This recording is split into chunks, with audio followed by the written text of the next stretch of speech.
여러분, 안녕하세요. 오늘 우리는 아주 흥미로운 해설 자료를 하나 살펴보려고 합니다. 최근에 삼성전자 노조 파업 이슈 뉴스에서 많이들 보셨죠? 보통 이런 소식을 접하면 노사 갈등, 임금 협상 이런 익숙한 키워드들만 떠올리게 되는데요. 오늘 살펴볼 자료는 이 사태를 완전히 다른 차원, 즉 아주 독특하고 철학적인 관점에서 접근하고 있습니다. 자, 뻔한 표면적 이슈를 넘어서 우리 사회의 거대한 패러다임이 어떻게 전환되어야 하는지 그 깊은 속으로 함께 들어가 보시죠. 자, 오늘 살펴볼 내용의 전반적인 흐름을 간단히 짚어보겠습니다.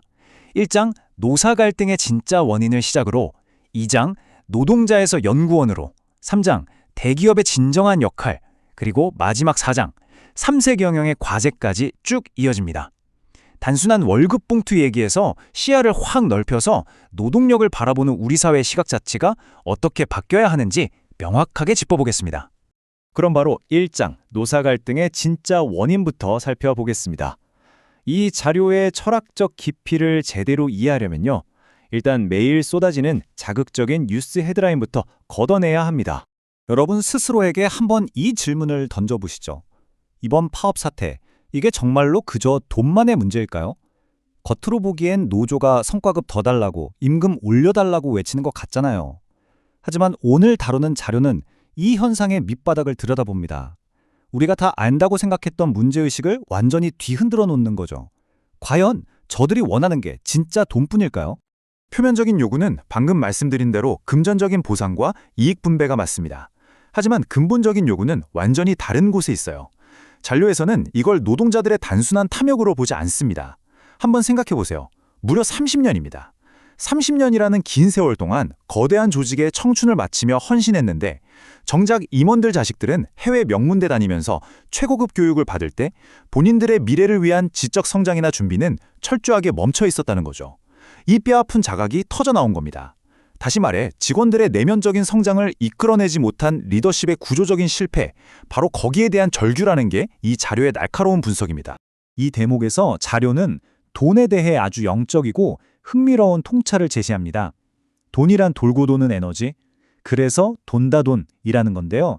그러니까 내면의 질량, 즉 자기 스스로의 역량이나 지적 성장이 텅 비어있는 상태에서는 억지로 투쟁해서 큰 돈을 쥐어본들 아무 소용이 없다는 겁니다. 그 엄청난 에너지를 감당하지 못해서 결국 사기를 당하거나 몽땅 잃어버리게 된다는 거죠. 결국 통장에 돈 몇 푼 더 꽂아주는 건 이 갈등을 치유할 진짜 처방전이 될 수 없다는 아주 단호한 논리입니다.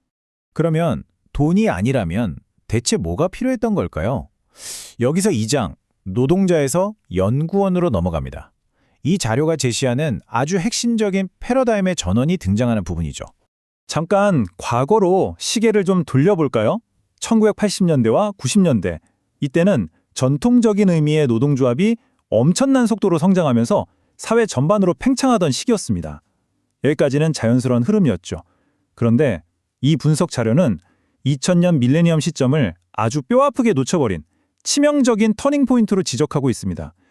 사실 바로 이때 삼성 같은 인류 기업이 앞장서서 이 노동자라는 타이틀 자체를 완전히 없애버렸어야 했다는 겁니다. 그럼 노동자 대신 뭐가 들어왔어야 했느냐? 바로 연구원 패러다임입니다. 이게 왜 그렇게 대단한 변화냐면요.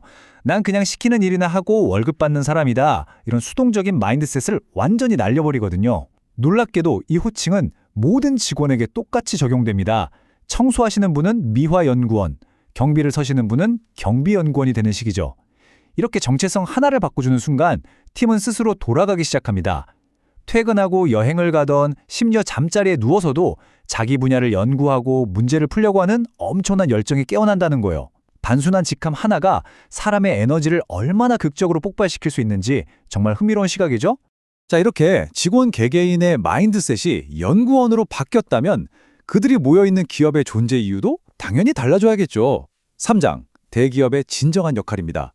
이 자료는 삼성 같은 거대한 실체를 정의하는 방식 자체를 아예 엎어버립니다. 여기서 가장 중요한 핵심은 이겁니다. 대기업은 그저 물건 팔아서 이윤 남기는 뻔한 공장이 아니라는 거예요. 그럼 뭐냐? 바로 거대한 사회학교 혹은 거대한 연구소로 완전히 재정의해야 한다는 겁니다. 기업이라는 이 거대한 인프라가 세상에 내놓아야 하는 진짜 결과물은 최신형 스마트폰이나 반도체가 아닙니다. 이 거대한 환경 속에서 서로 부딪히고 협업하며 길러진 훌륭한 인재와 뛰어난 지성이야말로 회사의 진짜 아웃풋이라는 거죠. 완전히 새로운 프레임이지 않나요? 이게 시사하는 바가 정말 큽니다. 삼성이 쌓아 올린 저 어마어마한 부와 인프라. 과연 저게 창업주 일가만의 것일까요? 아니면 단순히 금고에 쌓인 현금 다발일까요? 절대 아니라는 겁니다. 저건 대한민국 국민 전체가 피땀 흘려 자식들 가르치고 훌륭하게 길러낸 최상급 인재들, 그러니까 이 국가가 가진 가장 질량 높은 에너지가 전부 한 곳에 모이고 축적된 결과물이라는 사실을 아주 냉철하고 정확하게 짚어내고 있습니다.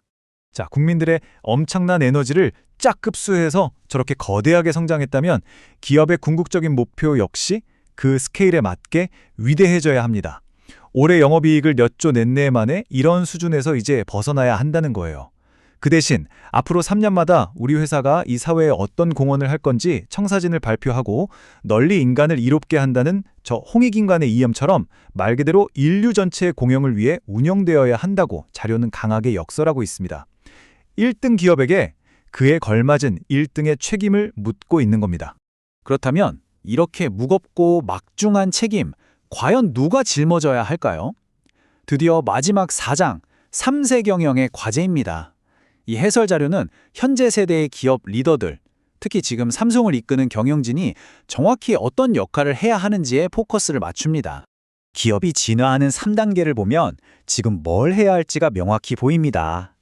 1세대는 아무것도 없는 척박한 환경에서 길을 닦고 뼈대를 세우는 역할을 했죠.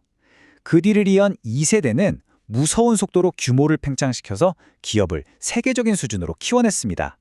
자, 그럼 현재의 3세대는요? 선대들처럼 덩치만 무작정 키우면 될까요? 아니죠. 3세대의 진짜 임무는 앞선 세대와 수많은 국민들이 꽉꽉 채워 축적해놓은 그 거대한 에너지를 바르고 지혜롭게 운용하는 데 있습니다. 시대가 바뀌었으니 리더십의 형태도 완벽하게 달라져야만 한다는 아주 예리한 지적입니다. 그러다 보니 3세대의 성공 지표는 이전 세대와는 완전히 다를 수밖에 없습니다. 이제 이들의 성공을 재는 척도는 매출액이 아니라 바로 존경입니다. 자료에서는 경영진이 예전에 존재했던 그 끈끈한 삼성가족이라는 공동체 의식을 다시 살려내고 정말 뛰어난 멘토나 스승으로부터 지혜를 구해서 이 거대한 조직을 올바르게 이끌 때 비로소 사회와 인류 전체로부터 진정한 존경을 받을 수 있다고 조언합니다. 이 어마어마한 사회학교를 운영하려면 얄팍한 경영기술이 아니라 깊은 지혜가 필수적이라는 뜻이죠. 자, 오늘 우리는 노조 파업과 임금 갈등이라는 아주 표면적인 뉴스 기사에서 출발해서 노동자가 연구원으로 성장하고 기업이 인류 전체에 공헌해야 한다는 거대한 패러다임 전환까지 아주 깊숙하게 파헤쳐 보았습니다. 마지막으로 여러분께 이 도발적인 질문을 하나 남기고 싶네요. 오늘날의 거대 기업 리더들은 과연 어떻게 신화해야 인류의 진정한 존경을 받을 수 있을까요? 단순한 팩트 전달을 넘어선 오늘의 깊이 있는 분석이 여러분의 시야를 한 뼘 더 넓혀주는 즐거운 시간이 되었기를 바랍니다. 끝까지 함께해 주셔서 정말 감사드리고요. 저는 다음 이 시간에 더 흥미롭고 통찰력 있는 자료 해설로 돌아오겠습니다.